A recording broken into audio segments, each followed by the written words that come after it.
Well, first of all, great to be here. Truly, it's really wonderful. And so, believe it or not, there's quite a lot of science now about prayer and meditation, but we differentiate between those two.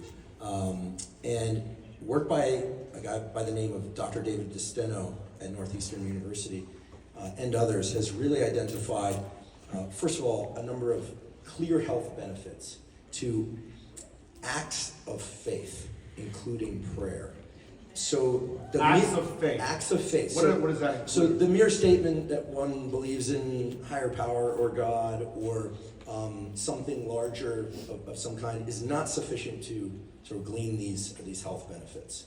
It's not a problem, but it doesn't get you any health benefits. However, people that engage in faith-based practices, pretty much of any kind, that get your mind outside itself to some extent and acknowledge something or other things outside of you have been shown to have pretty spectacular health benefits in the short and long term. Everything from reduced cardiovascular disease, cerebrovascular disease, recovery from grief, recovery from addiction, and on and on and on, in ways that we can separate from the social connection that often goes with faith-based practices, which of course are also wonderful, convening with people, in some cases praying with people. And of course, prayer and faith is a very individual thing. It's something that for a long time made scientists kind of uncomfortable, unless you look into the history of scientists and you realize that many scientists actually had faith-based practices. And the reason I say faith-based practices is it's different to engage in actions related to one's beliefs as opposed to just thinking, yeah, I believe in something greater than just... So not just saying I believe in God, or right. I believe in the universe, or a higher power, or whatever you're saying is bigger than you. Right. It's not enough to just say that. It's actually having a practice of prayer or communing with people in a faith-based practice. That's right. And, it was... I'm a long time meditator since I was in my teens. I turned 50 in a couple of weeks. I still am feeling good, thank you. Meditation for me started off as a kind of a standard 20-minute a day or 10-minute a day. It soon went to 0 minutes per day type practice, as it does for many of us. It's very difficult for people to maintain a meditation practice. Very few people do that. It's a wonderful practice, as you know, for reducing stress, giving often insight, allowing more creativity. There are many, many hundreds of studies on this now. But the practice that I really embraced starting back in 2017 that I'm a huge proponent of is traditionally called Yoga Nidra. This has been something that's been known about for thousands of years and done for thousands of years. It involves lying down, doing some long exhale breathing. We can talk about why that's beneficial, which lowers the heart rate, among other things. The sort of body scan, getting the mind out of thinking and doing, as they say in these Yoga Nidra scripts, and to one of just being and feeling, one impure sensation. Okay, so that's sort of my meditative practice. I coined that somewhat reluctantly as non-sleep deep rest, because I thought that would bring more people to the practice. But I acknowledge that's a thousands of year old practice that was not developed by me, was developed by others. That's a form of meditation in the sense that you're not in a dialogue with anything outside yourself.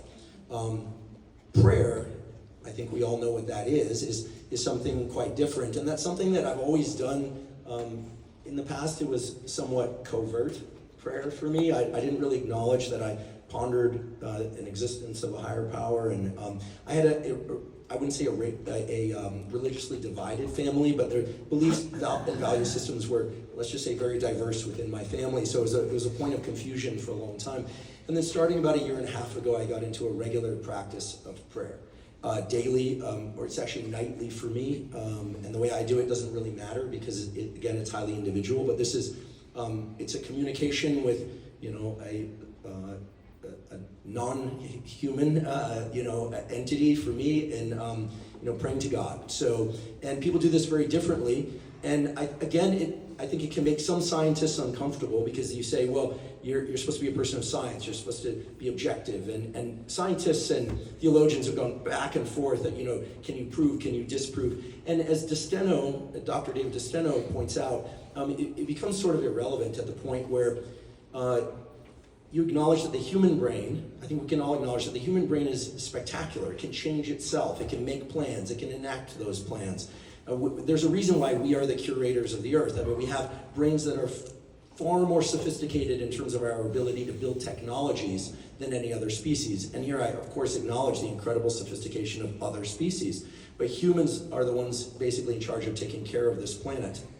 And yet human brains alone, and even in combination, are spectacularly terrible at solving certain problems. I mean, every time we see a challenge in the world, as we, many challenges these days, but recently there've been, some of these have been highlighted again and again, and it's hard to not just acknowledge that and see that and think, are we progressing? So then people cite statistics, right? They say, well, 100 years ago things were far more violent or difficult, infectious disease was worse, etc.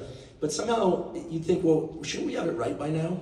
I mean, shouldn't we be able to control our behavior, resolve our differences? And that, to me, personally, I'm just revealing my personal beliefs, is where acknowledging that humans are not equipped to have all the answers.